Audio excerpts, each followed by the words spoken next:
Hello everyone, it's Old Guardian here. I missed last week for the best decks video, sorry about that. Our child was born last week, so I have been struggling to find time to work as hard as I usually do. But anyway, I am back, and these are the best Hearthstone decks that you can play in standard format after the balance changes. Because I missed a week, I missed some of the initial roller coaster ride, you could say, about the balance changes. Construct Quarter was nerfed, Gnoll was nerfed, and yeah, that's a big deal. Evolve Shaman is completely dead.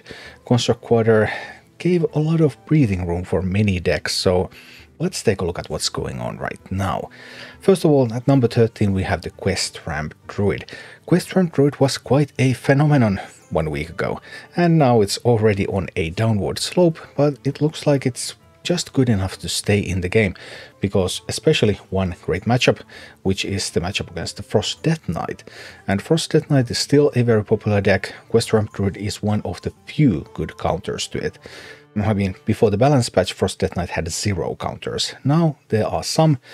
Quest Ramp Druid, one of the main ones, and that's kind of keeping it afloat, even though it has a bunch of bad matchups as well.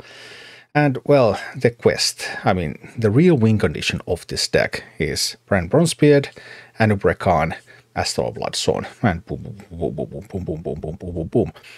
Sometimes I guess you can do something with the quest too, but the quest mainly, it's there to keep you alive, it's there to give you a bunch of armor, and yeah, it does give you a little bit of attack as well, so maybe you can use it too, but the main win condition is just the old Ramp Druid win condition, with the quest helping you get there.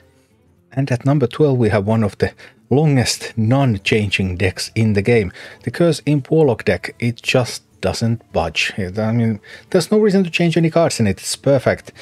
It just depends a little bit on the meta. It's great against slower decks, big Spell Mages, Quest Druids in the current meta. It's weak against, well, many aggressive decks. So Curse Imp Warlock, it's just good enough to challenge those aggressive decks sometimes so that it doesn't completely crumble, and its performance really depends on how many slower decks there are in the game. If there are many slow decks, Curse Imp Warlock just rising to the top. The fewer there are, the weaker it becomes, but it's still able to hold on to above 50% win rate regardless.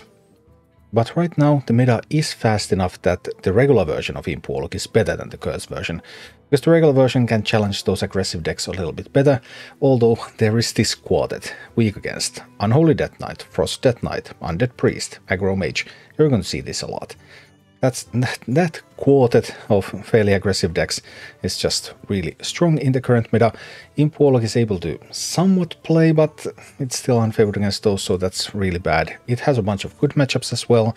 It makes good use of No Fins Impossible, so it was actually changed a little bit by the mini set, and it's a fine deck, but there are better ones out there. And at number 10 there is Shockspitter Hunter. So let's talk a little bit about Hunter. Hunter has had varying fortunes during March of the Lich King. Sometimes it looked pretty dead, sometimes it has multiple viable decks. Right now there are basically 4 Hunter decks that are being played on the ladder. There's the Shockspitter Hunter, where you have Brand Bronzebeard and you have Shockspitter and pew pew pew. Then there's Beast Hunter. Beast Hunter basically lost K9tron, because K9tron became a mech beast, and Beast Hunter really doesn't want that one to be a beast. So that weakened Beast Hunter a bunch. There are now viable lists around, but they are not that common yet, so Beast Hunter, I suppose it's going to rise a little bit again. Then there's Quest Hunter. Quest Hunter seems kind of nice, but the sample sizes are very low, so I wasn't able to get a lot of statistics on Quest Hunter. It might be at the level of Shockspitter, but I'm just not confident about it. And then there's this sort of Zoo Hunter, I believe Kibler invented that, which is not good. It's below 50% deck, you don't want to play that. But Shockspitter Hunter, there's a lot of games being played with Shockspitter Hunter. The deck is doing reasonably well. I'm very confident that Shockspitter Hunter is a viable deck.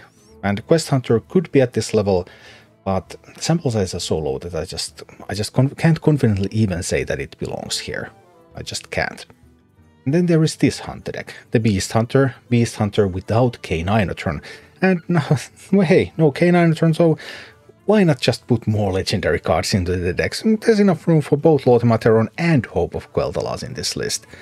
And this list has a smaller sample size than Shockspitter, so I'm a little bit unconfident about it. But the sample size is large enough that I can confidently say that, yeah, this is an above 50% win rate deck. This is a deck that you can climb with, and I believe it is stronger, actually, than Shockspitter Hunter. So Beast Hunter is not quite dead yet, even though it lost K9tron.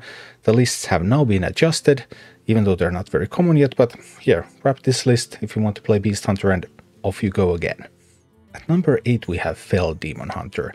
There are actually 2 Demon Hunter decks that are viable in the current meta. There's the Fel Demon Hunter, and then there's the Spell Demon Hunter. Well, they are pretty similar, but Fel Demon Hunter does not use the Skite and uses a bigger minion package, and the Spell Demon Hunter makes use of the Skite. Both have Jace Darkweaver, both have Artificer Cymox, so they both share some of the common features, those Fel spells, the Relic package.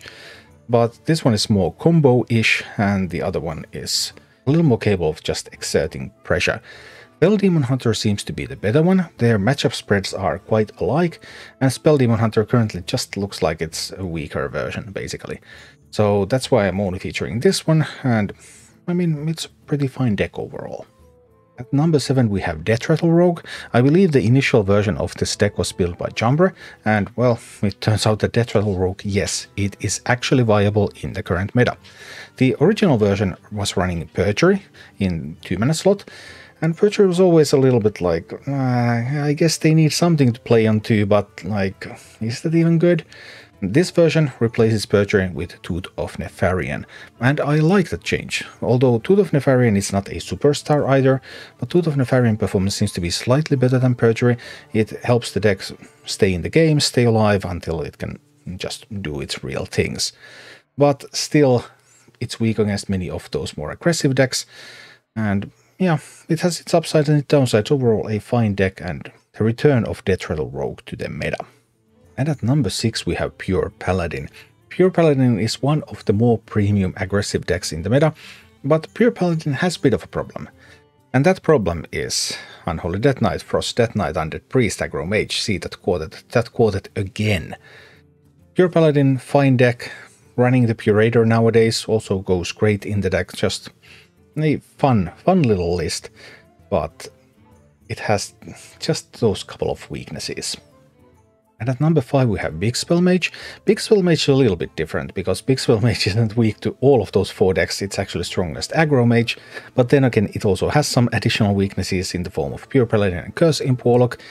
Big Spell Mage also is a deck that is almost completely going to rotate out of standard format when the next expansion comes. I mean, all the key cards are rotating away, so if you like this archetype, then play it while you can. It's doing pretty well overall in the meta. And then we get to the quartet itself. I mean, no surprises there. Number 4, the 4th best deck in the game, Aggro Mage. Just a very solid, aggressive mage deck. Strong against Undead Priest. That's important. Being strong against Undead Priest is a good thing to be in this meta, but the weakness to Big Spell Mage means that Aggro Mage is only the 4th best deck. And then we reach the top 3, and all of these decks are just really strong in the current metagame. First we have Unholy Death Knight, and the best Unholy Death Knight list has actually cut 1 copy of Construct Quarter after Construct Quarter nerf, and that seems to be an improvement right now. Overall, Unholy Death Knight has an impressive array of good matchups. Its only real weakness is Frost Death Knight, and yeah, it's just strong. And then the second best deck in the game. Many sites are listing Undead Priest as the very best deck in the game, but looking at the meta, I kind of disagree a little bit, because if you look at Undead Priest matchup spread, here it has a bunch of really good matchups, but it has some key weaknesses. It's weak against Unholy Death Knight, it's weak against Aggro Mage, and it goes even against Frost Death Knight. And if all the other top decks in the meta, you're either unfavored or even against them, then it's kind of hard to be the absolute number 1 deck. Either way, Undead Priest, this burn style seems to be slightly better than the aggro style at the moment, and one thing that I've been really enjoying is to see Nayak Hexen find mainstream adoption. I have been advocating for Nayak Hexen for this deck for months. There's gameplay videos of me playing older versions of Undead Priest with Nayak Hexen and having great results with the card, so it's great that it has finally found mainstream discovery as well. But the very best deck in the game, I think, is actually Frost Death Knight. Frost Death Knight, before the balance changes, it had no weaknesses.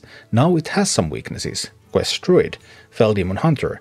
There are weak matchups for Frost Death Knight. There are also decks that can go toe-to-toe against it. Let's say Undead Priest. Matchup is completely even. But Frost Death Knight, now that it's not targeted as much anymore, because people are playing a lot of Undead Priest, for example, people start to target Undead Priest, and the decks that target Undead Priest are not decks that target Frost Death Knight. So that means that Frost Death Knight has been able to slip through and just quietly being the best again. So those are the best standard format decks in the game at the moment.